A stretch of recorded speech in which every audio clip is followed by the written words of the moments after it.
হে everyone, good morning. এখন বাজে 10:30 আর আমি এখন রেডি হব। আজকে ফার্স্ট টাইম আমি একা যাচ্ছি মামার বাড়ি। মা আর দাদা আসবে, ওরা সানডেতে আসবে, বাট আজকে আমি যাব ফার্স্ট টাইম, তাও একা।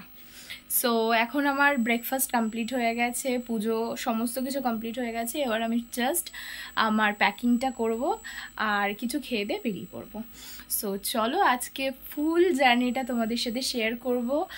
আর প্রথমবার যেহেতু যাচ্ছি, মানে এত বছরের জীবনে আমি কোনোদিনই একা যাইনি, বিকজ অফ কোনো না কোনো সময় মা গেছে বা কেউ না কেউ নিতে এসেছে, বাট আজকে এই প্রথমবার এত দূর দূর জায়গায় আমি একা গেছি, কিন্তু মামার বাড়ি একা কখনো যাইনি, বাট আজকে আমি যাব একা। সো পুরোটা তোমাদের সাথে শেয়ার করবো। সো চলো। বলেছিল আজকে তাড়াতাড়ি করে বার করবে, আর সেই জন্য দেখো ব্রেকফাস্ট কমপ্লিট করেছি আর সমস্ত কিছু গোছানো করতেই এখানে লাঞ্চের টাইম হয়ে গেছে। দেখো আমার জার্নিটা প্রায় 3 থেকে 3.5 ঘন্টা, তার জন্য আমাকে প্রপারভাবে রেডি হতেই হবে। তার সাথে খাওয়াটাও আমি একটু ব্যালেন্সের মধ্যেই রেখেছিলাম। সো আমি একদম রেডি হয়ে গেছি আর দিস ইজ মাই আউটফিট। এটা অনেকবারই তোমরা দেখেছো, বাট মানে কিছু বুঝে উঠতে পারছিলাম না যে কি পরবো না পরবো, তারপরে ফাইনালি এটা চুজ করেছি।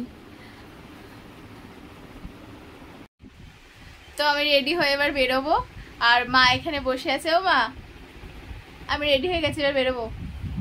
কেমন লাগছে? আরে কেমন লাগছে বলো। বাবা, আমার মায়ের, আমি একা যাচ্ছি বলে মনটা খুব খারাপ করে আছে, ঠিক আছে, কিন্তু মাও যাবে সানডেতে। তো মন খারাপ করো না মা, মন খারাপ করো না। আসে কোথাও একটা যাওয়ার কথা হলে সেখানে তো মায়ের একটু মন খারাপই হবে, কারণ মাকে ছেড়ে আমি কোথাও যাই না। আর যেখানেই মাকে সারা যায় সেখানে আমার মনটাও ঠিক ততটাই খারাপ করে যতটা এখন মায়ের খারাপ করছে। তো যাই হোক, আজকে দিদার সাথে দেখা করতে যাব, তাই জন্য অনেকটা এক্সাইটেড থাকলেও মায়ের জন্য একটু হলেও মন খারাপ করছে। আর দেখো আজকে মায়ের সাথে সাথে ওদেরও ভীষণ মন খারাপ।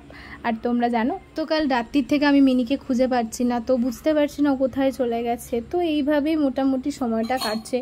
সো সমস্ত কিছু মিলিয়ে একটু খারাপ সময়ের মধ্যেই আছে, বাট চলো সব কিছু মিলিয়েই এবার আমাকে বেরোতে হবে। সো একদম রেডি হয়ে গেছি। আর ফাইনাল লুক, গত 2 দিন ধরে ভীষণ বৃষ্টি হয়েছে, তার জন্য ভেবেছিলাম আজকের ওয়েদারটা একটু হলেও ভালো থাকবে, বাট কিছু করার নেই, আজকের ওয়েদার ভীষণ খারাপ, তাই আমাকে এইভাবে বেরোতে হলো। আর দেখো বেরোনোর সময় মায়ের মুখটা ঠিক এরকম ছিল, যেটা দেখতে একদমই ভালো লাগছিল না, বাট কি করা যাবে, চলো বেরোনো যাক।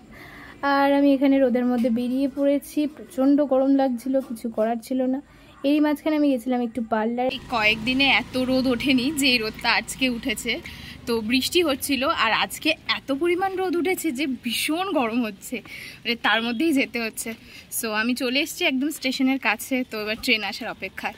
তো চলো বাকিটা পরে দেখা হচ্ছে।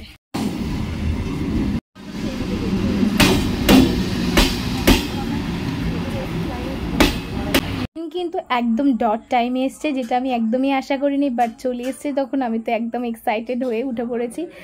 আর ফাইনালি অনেক গরম হচ্ছিল, বাট আমি মুখের মধ্যে অনেকটা হাসি রেখেছিলাম। তো আমি নেমে পড়েছি, এবার আমার মেট্রোতে যাওয়ার পালা। আর দেখো মেট্রোর এখন টিকিট এরকম করে দিয়েছে, যেটা কিন্তু আমার একদমই পছন্দ হয় না।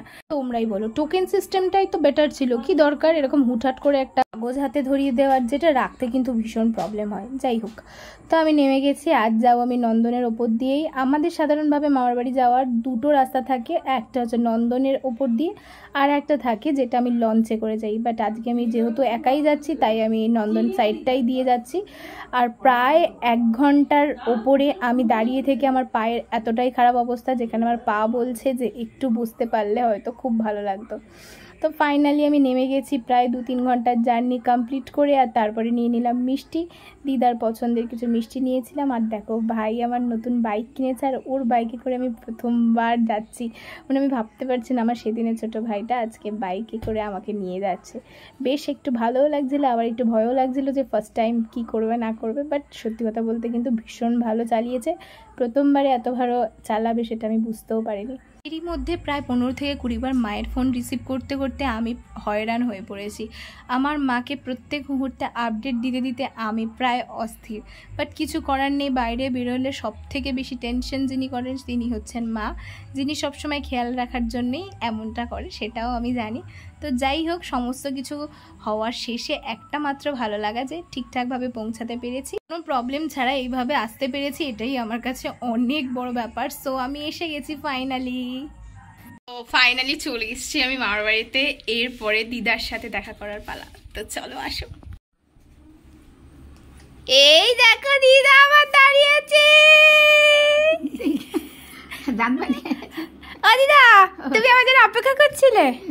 বলো তুমি আমার জন্য। ক্যামেরা সেইভাবে কিছু বলতে পারে না, কিন্তু মুখের হাসিটাই সমস্ত কিছু বুঝিয়ে দেয়।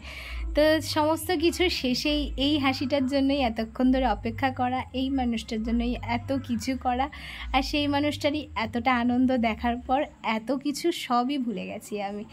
দিদাকে গিয়ে মিষ্টির প্যাকেটটা ধরানোর সাথে সাথে দেখো মিষ্টিগুলো খুলে গেল। এই মিষ্টিগুলো আমার ভীষণ পছন্দের, আর আমি জানি যেটা আমার পছন্দের সেটা আমার বাড়ির সকলেরই ভীষণ পছন্দ হবে। তো এসে ফ্রেশ হয়ে আগে দিদাকে একটা মিষ্টি খাওয়ালাম। আর বিশ্বাস করো 2-3 ঘন্টা জার্নি করার পর আমি একদমই টায়ার্ড ছিলাম, আর তার সাথে আমার ফোনটাও।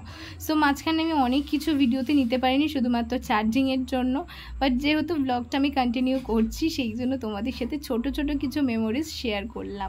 তো সমস্ত কিছু শেষে এবার আমার ভিডিওটা ফাইনালি কমপ্লিট করার পালা। সবাই মিলে মিষ্টি খেয়ে আর দিদার হাতে মিষ্টি খেয়ে আমি আমার ব্লগটাকে কমপ্লিট করলাম। জানি একটা ব্লগের মধ্যে সমস্ত কিছু তুলে ধরতে আমি এখনও পারি না, এখনও কোথাও না কোথাও সমস্যা থাকে, কিন্তু হ্যাঁ অনেক দিন পর এখানে এসে এই আমাদের ছাদটাকে পেলাম।